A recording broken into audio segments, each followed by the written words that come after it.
The following is a production of DallasCowboys.com and the Dallas Cowboys Football Club. How about them Cowboys? Yeah! Go Cowboys! This is the Players Lounge, broadcasting live from Dallas Cowboys World Headquarters at the Star. Now, your hosts, Barry Church, Danny McCray, Heckma Harrison, and Newey Scruggs.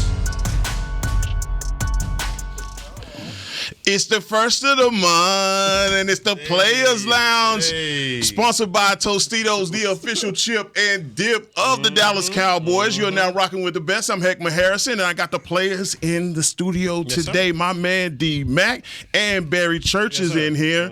You know, and people been getting on me, man. I haven't been doing my wellness checks, man. I ain't been checking on y'all, man. So, facts, man. you know, you're just excited about the game. That's coming up. Is that what it was? He's been excited for weeks. I'm about to say now. Sitting on G, waiting on O. I was trying to go. I was trying to get to this last week, but then somebody was like, "Oh, you got to handle what you got in front of you. You got to handle what you got. Don't jump, please." You know, I don't remember. Hey, I handled the Rams. I handled the Rams, and that's Philly week. Yeah. And so let me check in on y'all, man. How y'all doing, D-Mac? How you doing, bro? I'm doing good, man. The weather is, iffy a little bit, so I know that the cold season is coming. Little sniffles and all that. So I'm just fighting against it. But right now, I'm undefeated, all right? So I'm feeling real good in the place. That's good, man. BC? Yeah, I'm doing good. Same with over here, fighting the sniffles away. Kids going to bring that, going to school and all that good stuff. But we all good, man. Golf season is still here. It's not too cold. So we good. We good. Is that a partner shirt? What you talking about right here? Yeah, is that a partner shirt? It was a gift. Somebody gave me. Man, Christmas ain't here yet. A couple years back. Hey, he got some mean friends. What? Mean friends. They look out for your boy, man. They look out for you. That's why I have to look at the shoes. I'm like, is it Medusa on the shoes? Did he do? Them ain't regular Vans. Regular Vans. They're not regular Vans. Where did those come from? Regular Vans. Well, I would tell y'all this, man. I'm good, but this is November 1st, so I'm always reminded the day after. I started this tradition last year, but day after Halloween, I go up in the attic and bring the Christmas stuff down. I do it now. I do it now. And the reason why you do this, fellas, is because you don't want to be looking at the Christmas trees on Valentine's Day. If you get to it early, by the time Martin Luther King Day hit, they be like, gotta get that out. Time to go. I'm giving you game. That was free game. Okay. So dog, y'all gotta get your Christmas stuff out now, man. They'll get that stuff down before you. So was it out already? Did you get it last night or you getting it after work? I'm getting it after work. Okay, all right. Lights and everything. Lights and everything. Okay. Do the whole thing. Okay. I'm telling you. Do you put the lights up around the house and all that? Oh, absolutely. I put it on the trees. I put it on trees. I don't put it on that. Okay, I'm about to say, because I want to say, I'm going to come see Big Heck on the line up there. You ain't going to. Let me tell you something. Looking down like, hey, I got a 16-year-old in my house. That would be him up on that. He about tall enough to just reach the top. Yeah, exactly. So that won't be me. You ain't messing with it. No, I ain't. I will pay somebody. I'm Barry. Hey, do you hang lights at your house, Mr. Church? Hey, I don't do that.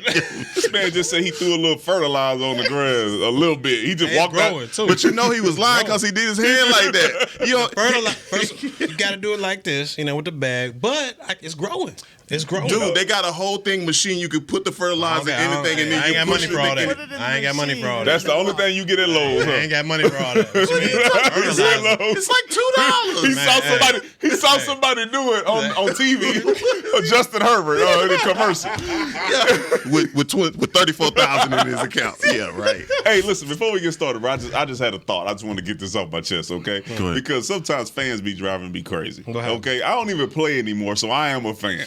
All right, but I do understand that fans be so mad at when teams be tanking or teams losing or they firing their coaches. This is to what happened with LA last night. They fired the head coach and the offensive coordinator, and they think they more upset than Devontae Adams.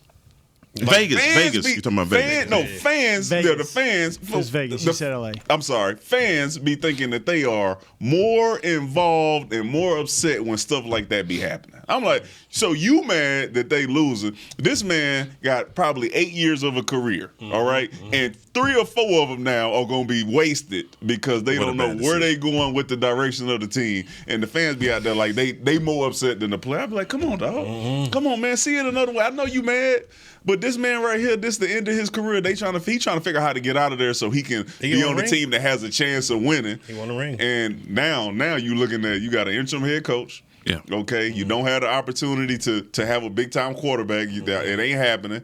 And so he upset. And shout out to them because they should have kept Rich Bisaccia. They should have. Antonio Pierce is now the interim head coach for the Las Vegas Raiders. And what did y'all think about the deadline, the trade deadline? We were here on the air, obviously through the countdown. We didn't get to it. Chase Young goes to the San Francisco 49ers. To me, that was big, for that. But what did y'all think about the Dallas Cowboys and Jerry Jones holding true to his word? He stayed pat. He ain't moved. He believes that he got the squad that can go out there and get the job done. That's what that man believes. And who am I to say else? But what I will say is that the teams around them that they're going to have to play eventually if they get to the playoffs is they all got better. We look at Seattle. They got another run stopper in Leonard Williams to help along that defensive line. You talked about it. Chase Young to the 49ers. So now you're talking about Bosa, Young, Gregory, Armstead. I mean, that defensive line, it's looking fierce. It's looking real fierce. And we already seen what happened when we went up to San Francisco. We all understand what happened up there. And then you look at Philadelphia, what they were able to do in the trade, getting that Kevin Byard over there who's only going to get better and make that secondary better. So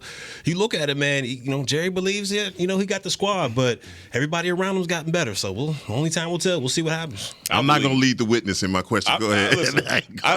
Listen, I believe, okay? Like, no, you believe, I believe that we, based on what happened with the trade deadline and us not making any moves, I don't think that we were then able to say, hey, we're going to take on whatever salary people had left or give up however many picks.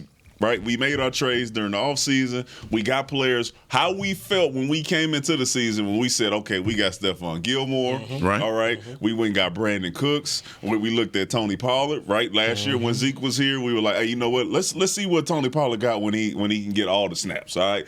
Based off how we came into the season, I still feel comfortable with what we have. I wish we would have gotten better on the defensive line spot? That one spot where we like, hey, man, we need a difference maker in there and the interior defensive lineman? Absolutely. But I don't think that is going to be the reason for us to not win as many games that we hope to win or get as far in the playoffs as we hope to get. I don't think that's the difference. So I'm okay. Jerry believes it. I believe it. That means Mike McCarthy believe it. That also means Dan Quinn's believing it. I believe everything Dan Quinn say. All right? He say he all right. He all right. Yeah, okay. Dan Quinn is all right. You know what? I believe? This is a feeling that I get. And afterwards, when we didn't make a trade, I was kind of split down the middle on it because I was like, okay, obviously they see something that we don't see. Obviously they believe something about this team that we don't believe. I would have started at wide receiver. I would have looked there. I've been talking about wide receiver. I would have looked there for help. I would have looked running back for sure. I mean, there were some names out there we can't mention, but I thought there was a name out there that definitely would have made you better if you made that trade. They didn't do it. Defensively, I mean, again, with Will McClay, with Stephen Jones, what they do with this scouting department, drafting all these years, they believe in these guys. And again, they saw something that we don't see. Everybody else, Cowboy Nation, everybody want them to make a move, and they didn't make one. I need you to explain this wide receiver. So what are we missing at the wide receiver spot?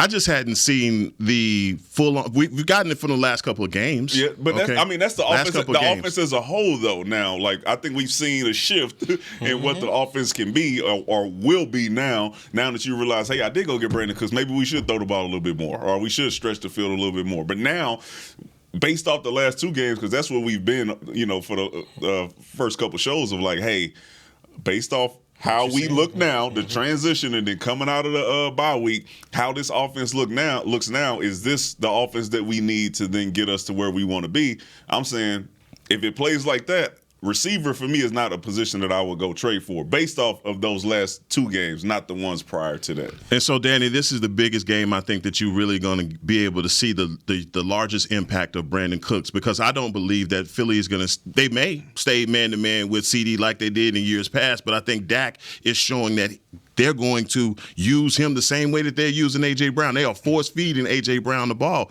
And we've seen that over the last couple of games with CeeDee Lamb. So I was looking more or less at that third wide receiver position. Got him. I'm saying third wide receiver position where we're not getting, because you're going to come to those games where they scheme up for your number one and number two guy, and they're going to put you in a situation. Now, I don't know if that could be Fergie. Time consistency improved with him too, right?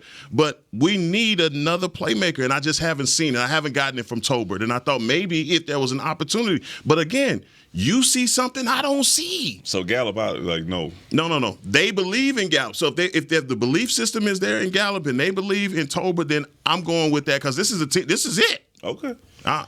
So I think I was just trying to see where you were at. So you do believe in Brandon Cooks now or no? I see the vision. Okay, and then of course CeeDee Lamb. But then when you get to Michael Gallup, that's what my question is. That's where you're like, okay, I think we could have gotten better at that. Absolutely. At that spot. Okay. That's where offensively, that's where they need to incorporate, some of those other pieces to kind of, maybe you don't need your three receivers to go out there and ball out. Maybe it can be just a CeeDee Lamb, Cooks, and then you incorporate Pollard into the passing game a little bit more. Or Turpin, or Fergie. Maybe they all kind of get together and kind of make up the lost production from that wide receiver number 3, because I just don't see getting it out of Gallup so far this season. I mean, he just had no separation. He had that one game, I forget, a couple weeks ago where he looked like, man, maybe he can get back to where he once was, but I just haven't seen it throughout this season as far as consistency wise to say that he can be that third wide receiver, that third option. He's a field stretcher. But then there's a better field stretcher on the roster. So when you say, okay, who's the deep threat, I'm going with Brandon Cooks before I'm going with a Michael Gallup. So I do feel you there. I just don't know about the making the trade part for it. But, like I said, defensive line, linebacker, I'm okay. I just see that's the part that scares me, though, defensively when we look at it. That second level, that I know Van Der Esch is coming. Well, we don't know for sure, but hopefully he'll be back soon. But through these next stretch of games, I know Bell has been playing great. I know he's been playing great these past 2 games. But like I said before, these are finesse teams that they were going against. The Chargers and the Rams are finesse teams. When you get into the meat and potatoes of this schedule coming up, you're going against a Philly team that likes to pound the ball. Seattle, they like to pound the ball as well. So, and Detroit, I mean, that's further down the line. But I just that second level, man, it got me a little bit nervous. But let's get into that. Because, we talked about it a little bit last night and this morning in the text chain. This Philadelphia offense is like that. Yeah. This Philadelphia offensive line is like that. And when we talked about Marquise Bell specifically, BC, you were talking about, okay, well, he's played good in these schemes that didn't challenge him with, I'm paraphrasing, maybe not trying to put words in your mouth, but not the same scheme as you saw with the 49ers, where they were bringing that counter. They were bringing that wham block back across and all the different motions that they were doing. Basically physical versus finesse style offense. All right. Well, I look at Philly. This is physical. This is a physical brand of football. They're coming downhill. This offensive line is serious. Center to tackle. Yep. They got something for you. Now, Marquise Bell in this linebacker core, they really going to be tested. And when you guys look at Philadelphia on screen, what do you guys see and point out how the Dallas Cowboy defense can get those stops? Man, it's gonna take me back to something we talked about a couple weeks ago, and where we were thinking, man, maybe we should do this, maybe we should, and that's the stunts that Dan Quinn has been running out there. To me, I think this is a big time game where those stunts may have to come alive once again. I just don't feel like we have the size up front to just go man on man, bone on bone, like Marinelli would say, and just say, hey, defeat your blocker and let's make this happen. I just think it'll be a stalemate, and if that happens, the runner's going to find 3-4 yards in the game when it's a stalemate. So I think you got to get penetration on this offense, and the best way to do that, from what we've seen in the past, is stunts. Have these guys pinching down, hitting the correct gap, and staying within their gap. Where you get in trouble, like we always talked about. We talked about a couple of days ago, is when you play hero ball, when you're hitting that gap. Oh, the ball's not here, it's over there. Let me go track it down and get it on that side. If they can just be disciplined, and I think bring them stunts back to this defense as far as getting early penetration, you'll be able to knock off some of those pulling guards and whatnot.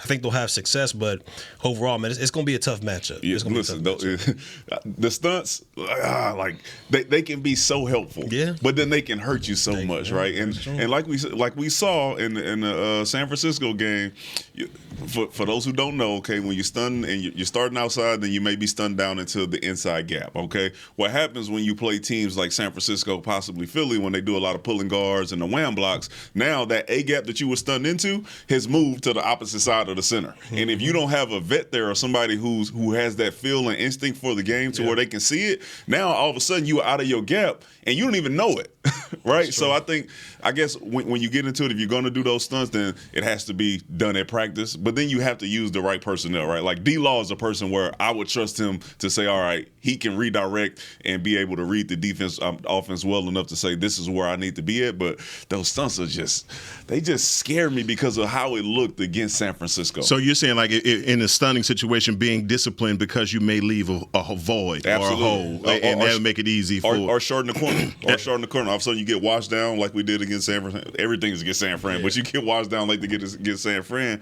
and now that edge is short, and all of a sudden you see the running back coming around the corner untouched. Yeah, Arizona as well. So here's a question that in looking at these guys, I'm saying to myself, okay, DeAndre Swift is a physical runner. He wants contact. He can juke you, he can do all that, but if you square him up, he wants that too. But if you go to the offensive line, and I'm just talking about from Mailata all the way to Johnson, the way that they block, I'm thinking of a guy like Micah Parsons, and where do we use him out on the edge? This to me, and correct me if I'm wrong on this, guys, this is a game that you may want to see Micah playing more off ball than you did seeing him on the edge. And I'm saying that from the way that they are going to try and attack you through the running game, and you're going to have to use your speed with your safeties and your linebackers to scrape and to be able to stop these guys from getting up the field. And also, we've seen his ability to get sacks from the middle of the field. He did that last time, last week versus Stafford. There was, over the center, in between the guard, hole, B gap. Do you guys think that this would be a game that you would relegate him more to off ball, or do you still say, all right, we're going to move you all around like we've been using? Everywhere. Like he depending on down and distance, I think that's what determines where Micah Parsons should line up at. Right, early in the game, you're trying to figure it out. You're trying to trick him a little bit, so he's going to line up everywhere. But then, as you move into it and you figure out what they're trying to do, then you say, okay, first and second down, maybe we play him off the ball a little bit. Maybe we play him over the guard, over the tackle, just depending on what schemes they're running. But for me, first and second down, wherever he is most stout. That's where I'm putting them at, because I believe they're going to test you on first and second down to start the game to see if you have fixed what you didn't have last year. All right, the physicality and ability to stop the run. And if you don't, you're going to see that the entire game, and it's going to look like, once again, San Francisco, to where they're finding creative ways to block them and take them out of the game. Yeah, I'm with y'all on that one. I'm using them as a chess piece. I'm getting them all over the place, over the center. Depends on the down and distance. I'm moving them all over the place, but I'm also going to put him on the edge against Lane Johnson. I mean, I understand, Lane's you're all pro, one of the best tackles in the game. I'm not saying you leave him over there, but in some instances, they're going to feel like Lane Johnson, that's their guy. That's their best offensive lineman. He doesn't need any help. He can handle Parsons. So I'm going to say, you know what? That's our best guy as well. I feel like our best guy in one of them scenarios can win a one-on-one battle versus Lane Johnson. So I'm going to test him out. I'm not just going to relegate him. Oh, man, Lane Johnson's over there. I'm not even going to mess with him. Eventually, a couple times here and there, I'm going to throw him over there just to test him out, because he's going to get that one-on-one to me. So I feel like Parsons can take advantage.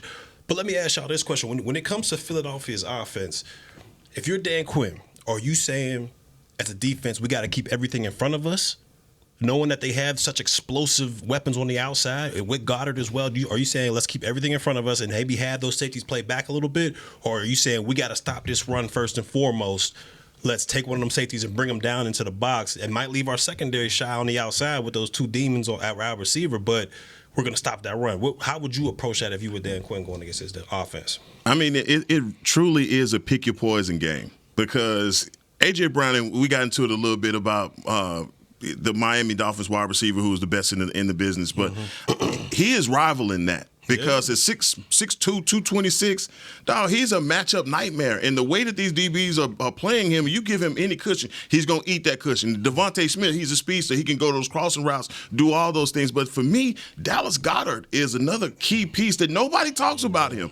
But Dallas Goedert can put so much stress on your defense with just those getting into the deep third, the fade, or just camping out over the middle. And to me, when I see Jalen Hurts, he's so comfortable back there, bro. He just... he's so, I mean, come on, man. He can throw. He can throw, absolutely. There we go. But I'm saying it's just a very relaxed throw. Yeah. It's not like he's having to step up and power through. I mean, he can use his legs, he can do all that, but he's in his element. When Lane Johnson and Mailata is just running those defensive ends past him, he can just stay comfortable in that pocket and just make a routine throw. But I think one thing you have to do is you have to shut this running game down. Okay. You can't let that running game get going and have that. So, keeping it in front of you maybe sound too simplistic, and I don't want to be there because I know it's more scheme to go with it. I just feel like you have to shut that down, and everything else you could dictate on the back end. I trust Stephon Gilmore. I trust DaRon Bland. I trust these guys to be able to win their matchups. It's going to be tough, but you got to get pressure on the quarterback. Yeah, we always have to say, listen, they're not going to win every rep. Okay, we know that A.J. Brown is a man amongst boys out there when it comes to 50-50 balls and route running. Okay, but we also got some guys that can play football as well. I think one of the things about our defense is you don't often see guys running free through our defense. Okay, you don't see us giving up big time plays like that, and that is for a reason because the way that Al Harris is coaching these guys, the way that Dan Quinn is coaching these guys, they're making sure that they're on top of this type of stuff. So I don't even think it's something that you switch to say, like, this is the game where we'll make sure we keep everything in front of us. That's a Miami game. And that's because the guy, Tyreek Hill in Miami, you can coach as much as you want to coach about whatever technique you need to play, and his speed will defeat your coaching every time.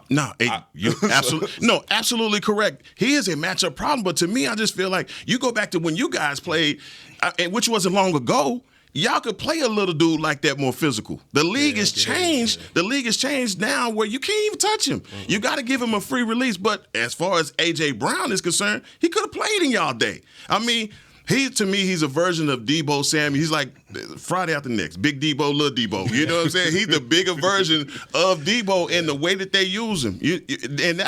They are a nightmare, bro. I ain't gonna lie to you, bro. You sound nervous. Like, I sound more confident than you sound right now. It's a setup. Man. It's a setup. You're not supposed to tell me it's a setup. It's a setup. I'm walking you right into it. You ain't walking me into it because I know who you're going I'm more with. confident. Taste the cake. Let's do what we're going to do. See, hey, look. See?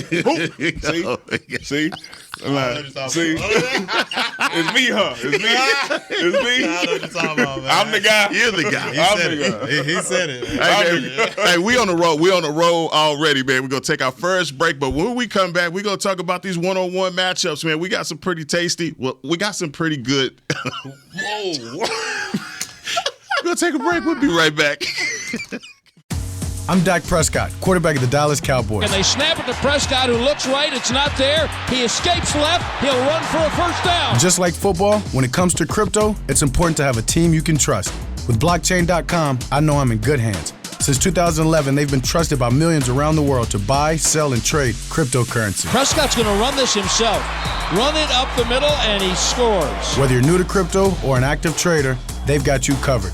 What are you waiting for? Get started at blockchain.com. Hi, I'm Danny McCray, Dallas Cowboys alumni player here with Smoothie King. And Smoothie King wants to ask you, what's that sound?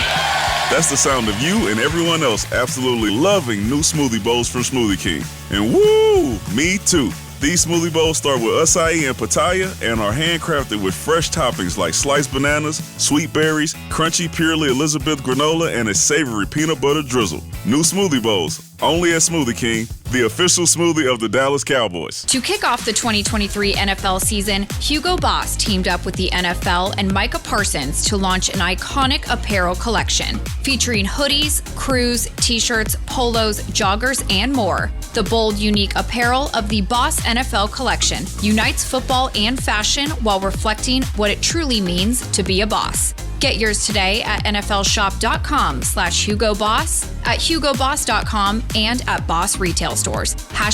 #Be your own boss. We got big personalities. We got big hair, big belt buckles. We got fans all across this big state and enemies in every other one. We even got a big star on the 50-yard line. Smirnoff knows football is a we thing, an experience that is best enjoyed together. With good drinks and good folks home or away, we rally together. We cry together, and we always rally cry together because, most of all, we got big love for them boys. Smirnoff, we do game days. Please drink responsibly. Back to the Players Lounge. 'Tis the season for youth football and dance camps presented by Invisalign. Don't miss your chance to learn from the Dallas Cowboys cheerleaders and former NFL players at AT&T Stadium on December 22nd and 23rd. Celebrate the holidays with the Cowboys. Register today at dallascowboys.com/camps. That's my camp. Yeah, you're going to be there the day before Christmas Eve. Hey, man, that's crazy because, because when Christmas is, what is it, on Monday? Yeah, I have no idea. So the 22nd is Friday, okay? Yeah. They don't get out of school until Thursday. Wow. So the only time we got to host these camps, okay, and it could be an early Christmas present for you, your kids, your auntie, your nephews, nieces, all that, but they don't get out of school until Thursday, so we only got to have the camp on Friday and Saturday. Guess when my wife's birthday is? That Friday. So guess who's He's booked. Yeah, I'm in trouble. Trouble. You're going to have to plan ahead, bro. I'm playing already. I already put the seed in the ear, let her know, hey, just let you know, we're going to see some lights. I'll take you out Saturday. All right, we're gonna hold Danny McCray up in prayer. We're gonna lift him up in prayer. Yeah, but y'all come on out though, man. 22nd, 23rd, come see your boy, man. All right, well, back here on the Players Lounge, Heckman Harrison, Danny McCray, Barry Church, and the question was these good matchups. Not tasty matchups. These good sneaky matchups for this game. Let's go with a sneaky matchup, guys. I mean, we got a bunch of them. And when you look, and I'm just going to start, we're talking about Philadelphia's offense versus the Cowboys' defense. What's a matchup right now that you feel like a lot of people are not in the front of mind that's going to be a sneaky matchup? Let's start with you. Philly offense? Yes. All right. Well, you said it earlier. It's the Goddard matchup. It's that matchup at the tight end position. Last time we went against, a guy that can really stretch the field as a tight end was against San Francisco, and we saw what Kittle was able to do. 3 touchdowns out there. Now, granted, a lot of that had to do with the eye candy that they were doing out there, kind of distracting the defensive players while he snuck them and got wide open. But when you look at Goddard, this is the same type of system when you talk about distracting the players out there and throwing that eye candy. And we all know that Goddard, outside of the Slim Reaper, Devontae Smith, and A.J. Brown, that next candidate up is Dallas Goddard, and he has the ability to stretch the defense. He's fast, he's big, physical. So to me, these safeties, which going into the season, we were like, man, hey, this is a 3-headed monster. This is the this safety core right here could be tops in the league. They've had their good moments in the season so far this year, but they haven't, in my opinion at least, they haven't played that same type of brand of ball that they were doing last year. I'm talking about just taking the ball away, smacking people, fumble, and all that good stuff. We haven't seen that. So hopefully with the combination of Hooker, Donald and Kearse, they can take away Dallas Goedert, because this guy is a big time matchup. Well, this is easy for me because, of course, I'm going to pick special teams. Okay? Special teams usually not talked about. Okay, but our special teams and our big time wins have always showed up and made a big time play. Be it field goal blocks, punt blocks, big returns by Turpin, well, a big time hit on punt when CJ's not here, but they filled in nicely since CJ hasn't been here. But I think the difference in the game for us will be how we play on special teams. Can we make a big time play? And that's not necessarily a touchdown. It's, can we make the offense have to get one less first down on a punt, right? Okay. Turpin, can you average 12 yards per return? Don't have to be a touchdown. Can you do that for us? That way the field is shorter for our offense. Or can we get a block punt or a block field goal? Can we do something like that to make sure that the momentum stays in our favor? And we have been able to do that. And when we have, the games have usually been blowouts because you see that we're clicking on all cylinders. And I think our team right now feeds off defense and special teams, and the offense is now picking it up to where we're becoming a complete team. So sneaky matchup, our special teams versus theirs. Now, You've been one of those people. We talked about C.J. Goodwin from the beginning. have you been pleasantly surprised or at least pleased with his absence in the way that they've, gone about substituting? No, listen. I think they've done well. I'm not gonna say they've been tested or anything crazy, but I think they've done well in filling in for CJ Goodwin. The only thing that gets me is when a player like that is missing. I always say like, dang, if he was in there, I wonder how much better it would be. But no shade to them. They've been playing very well since CJ Goodwin has been out. A.J. Brown. I just got to ask y'all, man. A.J. Brown's a problem. And what I see on film from A.J. Brown is this dude, Jalen Hurts, don't care. If it's a 50-50, he's throwing 50-50 balls to A.J. I don't care what it is. He don't look open, but at the last minute, he's making a move, doing something to get open. Now, you guys have talked about it, those times where you've come up against that special wide receiver where you shadow this guy with a guy. Is that not this game? Do you not say no? This is not that game. Where you say no. Listen. Dan Quinn has played a specific type of defense since he's been. Like, it don't happen, okay? If you got a Trayvon Diggs here, but you have a DeRon Bland playing how he's playing on the opposite side, you're not traveling. If you got Trayvon Diggs and Stephon Gilmore here right now, you're not traveling. Well, DeRon Bland has stepped in and had 3 pick sixes and multiple turnovers, PBUs, leading the team in tackles during games. Like, there's been no negative. You watch the Chargers game. They didn't throw it, so it don't count. Yeah. they didn't throw it, so it don't count. He get to wave his arms just like that, no matter what. It is incomplete. So, like, based off how they've been playing and how Dan Quinn usually calls his defenses, I'm not shadowing nobody until they start punishing me. Like, I'm not, like, if he gets first half, like I said, 100 yards, then we got to figure out at halftime, hey, man, what are we going to do to make sure this dude doesn't beat us by himself? But going into the game, I'm not shadowing because of what these players have showed me they can do. Now, yeah, I wouldn't shadow him per se. Like you said, because Dan Quinn has never done that, and neither of these corners I feel like are like, man, look, if he's on him, we got a better chance. I feel like they both have their strengths and weaknesses. Only thing I would say is, if he starts killing y'all, starts killing the Cowboys, and what's up with the y'all? You've been doing that a lot. He's trying to get away. Us or y'all? I'm trying to get away from we. Okay. I don't play no more. So I'm trying to get away from that we. So I'm trying to, I'm working on it. Anyway, if he starts killing the Cowboys out there, I still wouldn't shadow a particular corner. I would just, give him safety help over the top. I mean, we had this same type of situation when we went against Calvin Johnson, and he would give us fits. We've all, he was there when he went for 300-some. Yeah, he had a historic day. Yeah, he had a historic, man, it was crazy. But anyway, that next time we matched up against him, we're like, hey, this guy's not beating us. So what we did, we had a safety over top, that double team. We held him to like 40-some yards receiving the entire afternoon. So I don't think you got to shadow. If he starts killing you on the deep routes, I think you just got to have that safety maybe shadow him over the top.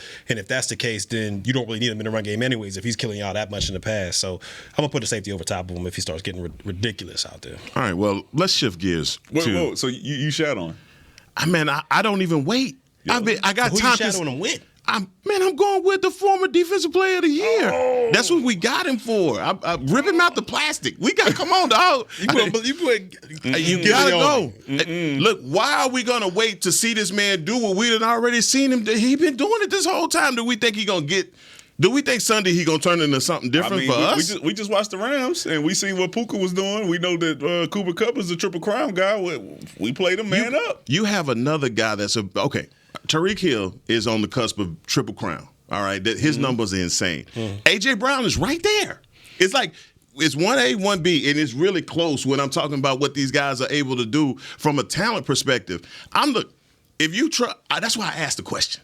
And if y'all trust it, and you gonna say, "Look, we're not traveling nobody," okay, to start. Yeah, your thing is we going in halftime, we getting cooked. So if we are getting cooked, if the Cowboys are getting cooked, you just putting Gilly on him? Like that's the answer? Because it would depend on who getting cooked. Is he cooking both of them? What if he's serving everybody? Everybody getting a dish. What if everybody? Well, now we got to cut them. Okay? Now we playing 2-man on. We figuring out different defensive coverages, some tricky stuff. Right. You know what I'm saying? Because you never know. He gonna line up on the left. He gonna line up on the right. So what if you do if he cooking everybody? the house is on fire. That's what call the fire department. It's over anyway. He's just cooking. It's over I don't anyway. even want to get to that point. That's what I'm saying. I watched them, and I'm talking about Washington. When you look at Washington, man, they back half of their defense is awful anyway. Yeah. But they couldn't. They literally had no answer. Even when they brought the safety over the top, the safety couldn't do nothing with him. They were still throwing him the ball. They were just as creative as Mike McCarthy was with CeeDee Lamb last week with moving A.J. Brown. They moved that dude around a lot. And to me, that dictates so much of what you do on your defense. And if you're not going to have a guy traveling with him, and if we trust DaRon Bland in those one-on-one matchups, okay. Play with DaRon Bland. He's going to get a pick on you. I mean, he's proven it. So I'm going to keep throwing the ball at him, stack routes, flip route, whatever you want to do. He's found a way to make sure he got his hands on the football. And like I said, even the one over route that he missed it because he was going for the football. Man, I just saw it on TV. You know how they do when the highlight is on you, they put that little gold thing around you. I just don't want to run playing with that little gold. They've been going at this guy all night. That's why I want to kind of get that out of your brain right now, because I don't want like the first quarter, AJ Brown got 2 or 3 catches and then we like, oh no, we gotta bro. He's gonna get his. He's gonna make some plays because he's a player. Like you said, he upper echelon of receivers. If we all of a sudden, because he came out and started the game off hot, have to adjust our entire defense, then we just don't have no confidence in the guys that we have playing at cornerback. Now, like I said, you make it to halftime and you still getting cooked like that, then you may have to switch it. But when you're watching the game and you see him come out, he might catch the first 3 or 4 passes. That don't mean that we all of a sudden need to switch everything that we got going, because if you do, you're going to be in trouble. And it is also, everybody got to realize he ain't going to just be out there, butt booty naked by himself. He's going to have some, even in man-to-man coverage, you're going to have those low rat players. You're going to have those safeties coming down trying to help you out in the middle. So DaRon Bland, it's going to be a tough test, but to me, he just got to stay on his leverages. Like, if you got inside help by the linebackers, safeties, whatever it is, then make sure you play heavy outside. Play to your help out there, and vice versa. If you ain't got no help on the inside, make sure you stay inside so he doesn't cross your face. But he seems like a player that, follows coaching, and he's a playmaker. I will give him that. So if he stays on his leverages, we'll see. Sunday. It's Eagles week, man. We chopping it up. We getting into everything right now, man. And we're gonna take another break, and we're gonna switch gears. We're gonna talk a little bit about a little tease on the offense, man, because I know tomorrow we're gonna handle a lot of Dallas Cowboys offenses versus the Philadelphia defense. Jesus Christ! All right, coming up next on the Players Lounge. It's the official men's skincare brand of the Dallas Cowboys, Jack Black. And right now, Cowboys fans can get 15% off their $75 order. Plus, because every deal needs a playmaker, your order will include a free 5-piece skincare set and free shipping. The Jack Black Playmaker is 4 of Jack's favorites and a full-sized intense therapy lip balm. Make a play for the Playmaker at getjackblack.com/Cowboys with the code CowboysVIP. That's getjackblack.com/Cowboys with the code CowboysVIP. I'm Dak Prescott, quarterback of the Dallas Cowboys. And they snap it to Prescott, who looks right. It's not there. He escapes left. He'll run for a first down. Just like football, when it comes to crypto, it's important to have a team you can trust. With blockchain.com, I know I'm in good hands. Since 2011, they've been trusted by millions around the world to buy, sell, and trade cryptocurrency. Prescott's going to run this himself. Run it up the middle, and he scores. Whether you're new to crypto or an active trader, they've got you covered. What are you waiting for? Get started at blockchain.com. To kick off the 2023 NFL season, Hugo Boss teamed up with the NFL and Micah Parsons to launch an iconic apparel collection featuring hoodies, crews, t-shirts, polos, joggers, and more. The bold, unique apparel of the Boss NFL collection unites football and fashion while reflecting what it truly means to be a boss. Get yours today at nflshop.com/HugoBoss, at HugoBoss.com, and at Boss retail stores. #Be your own boss. We got big personalities. We got big hair, big belt buckles. We got fans all across this big state and enemies in every other one. We even got a big star on the 50-yard line. Smirnoff knows football is a we thing, an experience that is best enjoyed together. With good drinks and good folks home or away, we rally together. We cry together, and we always rally cry together because, most of all, we got big love for them boys. Smirnoff, we do game days. Please drink responsibly. Back to the Players Lounge. Experience the most electrifying event of the holiday season, Cowboy Christmas Extravaganza, powered by Reliant. Every Friday and Saturday night from November 17th through December 16th, Cowboy Christmas Extravaganza, Ignite the Star in Frisco. Ignite the Star in Frisco with an unforgettable holiday performance showcasing 65 performers, including the world-renowned Dallas Cowboy cheerleaders, Santa Claus, and appearances from your favorite Dallas Cowboy football heroes. Visit thestardistrict.com for more information. Back here on the Players Lounge, Heckma Harrison, Danny McCray, Barry Church. Newey Scruggs is at the World Series, and he's booked. The Texas Rangers could win the World Series. This is Garcia. That's the dude Garcia. Yeah, man, that dude. Hey, yeah, he like that. He plays some baseball, don't he? You like that. You ain't finna get me caught up in that. In your foolishness. You Bro, the man, he been balling. Right now. Huh?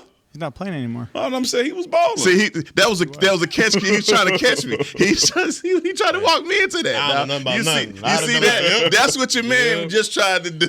I'd have been right hey, there. Newey, when you get back, it's on, Newey. I'm not Newey, bro. See, I didn't get you with the trick question. I saw you laughing. I saw him giggle. He giggled. And everybody go get it. Everybody get it. You better not laugh. Man. That's your man's.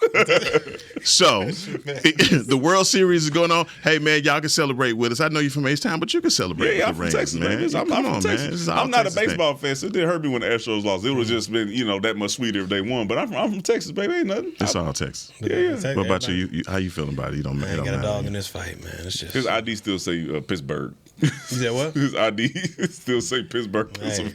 For real? Nah. Okay. You got plates. What? Are you serious? His license plate say Europe on there. Are you serious? You've been here that long? You still fighting it, dog? Come on, I ain't now. never going back up north. It's too cold. Let's like I said, man. Offensively, I think the bigger question you guys have to have is Tony Pollard. This running game, you're not seeing enough of it. Leading the witness. Yeah. You let us. You have to have this question. You went on my side. I'm the one that proposed the question, so he with me. Let's go. Keep rolling, baby. Keep rolling. Are y'all worried about That's Tony not Pollard? leading. Nah, you have to feel this way. That's not. I'm not leading the witness. I'm Keep basically rolling, just paving the way. I'm paving the way for the question. Keep rolling, man. The Keep running rolling. game. You got to be a little concerned about it. Barry, what you think? Oh yeah, you already know. I'm the one that like I said, I proposed this question. So you know I'm a little concerned about it.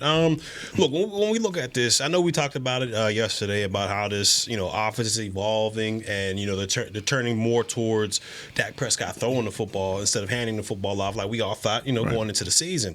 But to me, I'm not so sure we should fall into that where it's kind of all on Dak. I like this offense, and I feel like they're at their best when they're balanced, when they got a good rushing attack and they got Dak out there throwing the ball when needed. Right now, these past two games, it seems like I'm completely wrong when it comes to that because Dak has been throwing the ball lights out, extremely accurate, and this offense has been putting up points. But I think it's kind of fool's gold when you look at it because if you look at those games, Chargers, one of the worst defenses in the National Football League. And we were still able to put up points, but it wasn't like we was spectacular out there. You go to the Rams. Like I said, going into that week, outside of Aaron Donald, it was Aaron Donald or bust. And we saw the first two plays, Aaron Donald went crazy. But then after that Rams defense kind of just didn't look, I don't want to say pathetic, but they just didn't look great out there.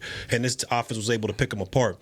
When you're going against different competition, I believe you're going to have that balance there. And we can't just flip that script when you go against a Philly, when you go against a Seattle or San Francisco. So to me, I think we need to get more of that run game more involved. I don't know how you do that because obviously just turning around and handing the ball off to Pollard has not been working. So maybe they have to, find different ways, more creative ways to run the football. But I got to see more of that with this offense. Yeah, call me crazy, man, but I think this is part of the growing pains that we need in order to be what we want to be when we get to the end of the season. We look at a team like Philly who was able to win in multiple ways.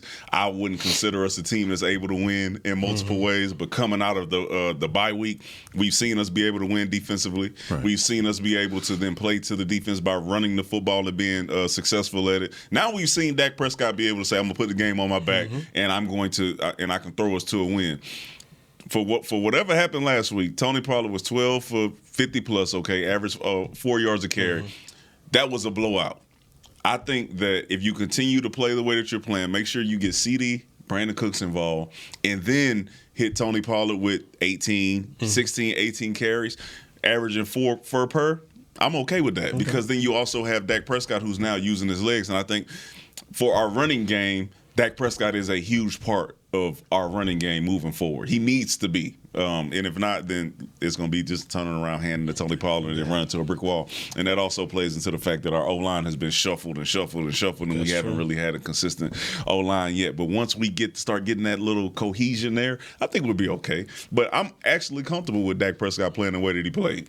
Now, like if you are Dak Prescott, we've seen you be able to do it. Okay, when you're clicking on all cylinders like this, then we are better. It's when we get into the big games and then you not clicking on that on the cylinder, that's when you have that issue. So if you need to get hot now to move you into the season to get that momentum, then let's start doing it now. I'm okay with that. And get Tony Pollard 16 carries. He'll be all right.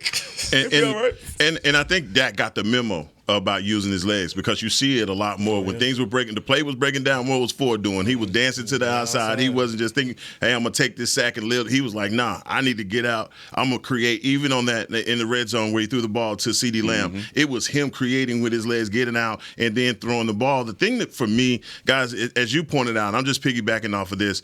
There are going to be games where you're going to have to rely heavily on this running game. It doesn't matter. You're going to have to run the ball. And to me, teams are so disrespectful of Dak with loading the box the way that they are. It's just saying, I don't believe that you can make these throws. That's what that says to me. I don't know what it says. Like, that's what it says to me. And it's saying we're going to take this running game away. And Tony Pollard, and I've had those questions on him, can he be your number one? Because he don't look like the – let's keep it real. He doesn't look like the change of pace Tony Pollard that we've seen in the past, and that was because Zeke was starting. And then the difference between him and Zeke was. I would say you don't get to see the change in pace. Yeah, it's not. I don't think it is a loss of like what Tony Pollard. That's exactly what I mean. You saw a pace, and then you got to see a difference. Now you don't get to see the difference. I don't think Tony Pollard has lost anything. You just don't get to see the hammer.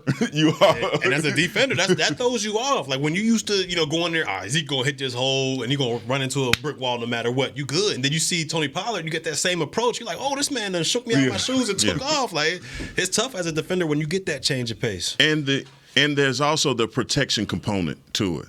Tony Pollard trying to take on Aaron Donald last week was criminal. Like throw that out. Throw that out. I mean, you got and that's everybody. He got to do something. But that's everybody. I mean, and taking on Fletcher Cox, Jalen Carter, taking on guys like that, Davis. I mean, you got a Philly defensive line that's going to present a lot of pressure, and you had relied heavily on Ezekiel Elliott to be that dude. He's somewhere else now, but I'm saying Tony Pollard has got to fill that role also.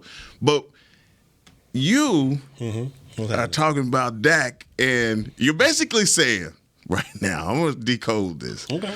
Read between the lines. I'm reading between the lines. What you're saying is Dak finna break y'all heart. I did not say that. What you saying? So basically what you saying. The rumors. He started. It was not me. Hey, hold on. This guy over here I did not say that. So like in our group, we put all these topics together that we gonna talk about. And basically you saying, hey, are we relying too heavily on Dak? And I'm with you on this, man. When I feel like, hey, Dak is showing you, especially for the money, for what you pay, this is what you need him to do. Is it not? I think it depends on the team, right? Like you go against a LA Rams team who we felt didn't have that good of a secondary. Dak is your turn. Okay, we've already played to where, okay, defense, we feel like, hey, they have a really good defense. We need you guys to step up. And I think now you've seen it to where, based on the team that you playing, hey, Dak, we need you to do a little bit more, bro. We need you, and he's come out and he showed you, hey, man, last minute drive against LA, the Chargers, I can make that happen. All right, you go out there, you go against the LA Rams. Whatever you need, okay? CD, whatever you need, because he went out there and just served CD up all game, got Brandon Cooks involved. And I think it makes me feel better by knowing that we can play that way. Because before that game, I was like, ain't no way. Like 20 points is going to be hard to come by with this team. But we saw against the Rams, we did a little bit better than that. And most of it was on offense versus how it had been in previous games where it was mostly the defense playing and then getting pick sixes or special teams putting you in scoring position. So I feel comfortable.